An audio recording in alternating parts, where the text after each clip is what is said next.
യേശുവിൻ്റെ കൂട്ടായ്മയിലെ സ്നേഹം നിറഞ്ഞ എല്ലാ പ്രിയ സഹോദരങ്ങൾക്കും പുതിയൊരു പ്രഭാതത്തിൻ്റെ എല്ലാവിധ ദൈവാനുഗ്രഹങ്ങളും നേരുന്നു.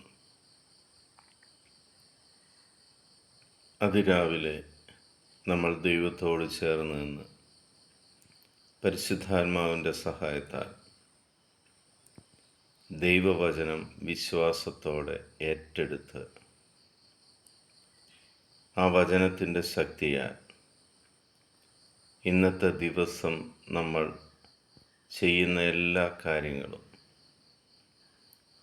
അനുഗ്രഹമായി ദൈവം മാറ്റുന്നതിന് ദൈവത്തിന് നന്ദി പറയാം. ഇന്ന് നമ്മൾ ശ്രവിക്കുന്ന തിരുവചന ഭാഗം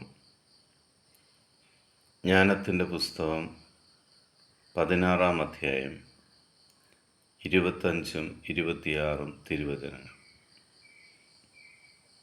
കർത്താവേ, അങ്ങയെ ആശ്രയിക്കുന്നവരെ പോറ്റുന്നത് വിവിധ ധാന്യവിളകളല്ല, അങ്ങയുടെ വചനമാണെന്ന് അങ്ങയുടെ വത്സല മക്കൾ ഗ്രഹിക്കുവാൻ വേണ്ടി സൃഷ്ടികൾ ആവശ്യക്കാരുടെ ആവശ്യത്തിനൊത്ത് രൂപാന്തരം പ്രാപിച്ച് എല്ലാറ്റിനെയും പോറ്റുന്ന അങ്ങയുടെ ഔദാര്യത്തെ വെളിപ്പെടുത്തി.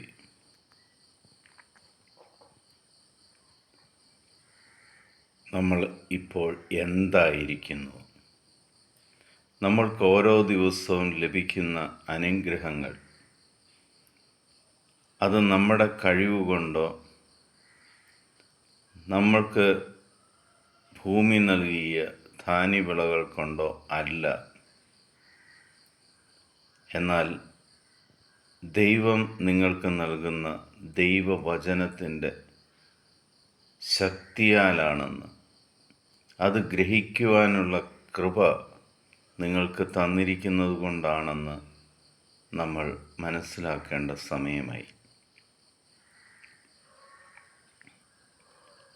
ദൈവത്തോട് മല്ലടിക്കുന്നതിന് പകരം ദൈവത്തിൻ്റെ മുന്നിൽ പരാതികളും പരിഭവങ്ങളുമായി നിൽക്കുന്നതിന് പകരം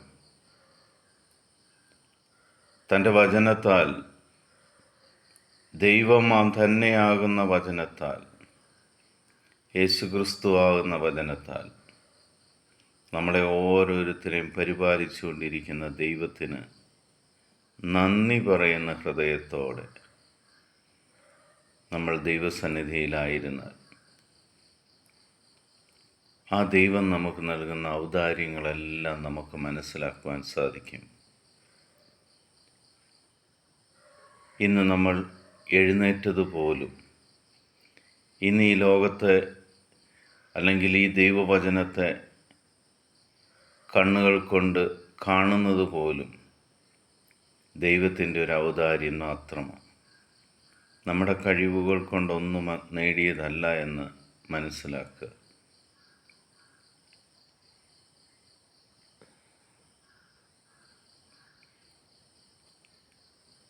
പ്രിയ സഹോദരങ്ങളെ,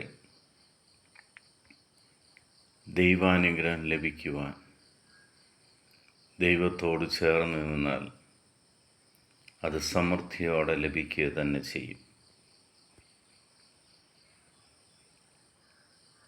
മറ്റുള്ളവരോട് നിങ്ങൾ കരുണ കാണിക്കുമ്പോൾ ദൈവം നിങ്ങളുടെ കൂടെ തന്നെ ഉണ്ടെന്ന് നിങ്ങൾ മനസ്സിലാക്കുക. നിങ്ങളുടെ ഓരോ പ്രവൃത്തികളും വിജയകരമായി മാറുമ്പോൾ അത് ചെയ്തു തന്നത് ദൈവമാണെന്ന് കരുതുക. അനുഗ്രഹങ്ങൾ നിങ്ങളെ തേടി വരുന്നത് നിങ്ങൾക്ക് കാണുവാൻ സാധിക്കും. പിതാവായ ദൈവത്തിൻ്റെയും പുത്രനായ യേശുക്രിസ്തുവിൻ്റെയും പരിശുദ്ധാത്മാവിൻ്റെയും കൃപയും അനുഗ്രഹവും സമാധാനവും എപ്പോഴും നിങ്ങളുടെ കൂടെ ഉണ്ടാകട്ടെ. ഇന്നത്തെ എല്ലാ പ്രവൃത്തികളിലും കർത്താവിൻ്റെ അനുഗ്രഹം ദർശിക്കുവാൻ ഉള്ള കൃപ നിങ്ങൾക്ക് ലഭിക്കട്ടെ എന്ന് പ്രാർത്ഥിക്കുന്നു. ലോകത്തിലെ 800 കോടിയിലധികം വരുന്ന എല്ലാ മക്കളെയും ഈ നിമിഷം നമുക്ക് ദൈവസന്നിധിയിലേക്ക് സമർപ്പിക്കാം. നമ്മൾ അനുഗ്രഹിക്കപ്പെടുന്നതോടൊപ്പം തന്നെ ഈ ലോകം മുഴുവനും അനുഗ്രഹിക്കപ്പെടട്ടെ. ഈ നിമിഷം കർത്താവായ യേശുക്രിസ്തുവിൻ്റെ സമാധാനം ഞാൻ നിങ്ങൾക്ക് നേരുന്നു. ഈശോ മിശിഹായ്ക്ക് സ്തുതിയായിരിക്കട്ടെ.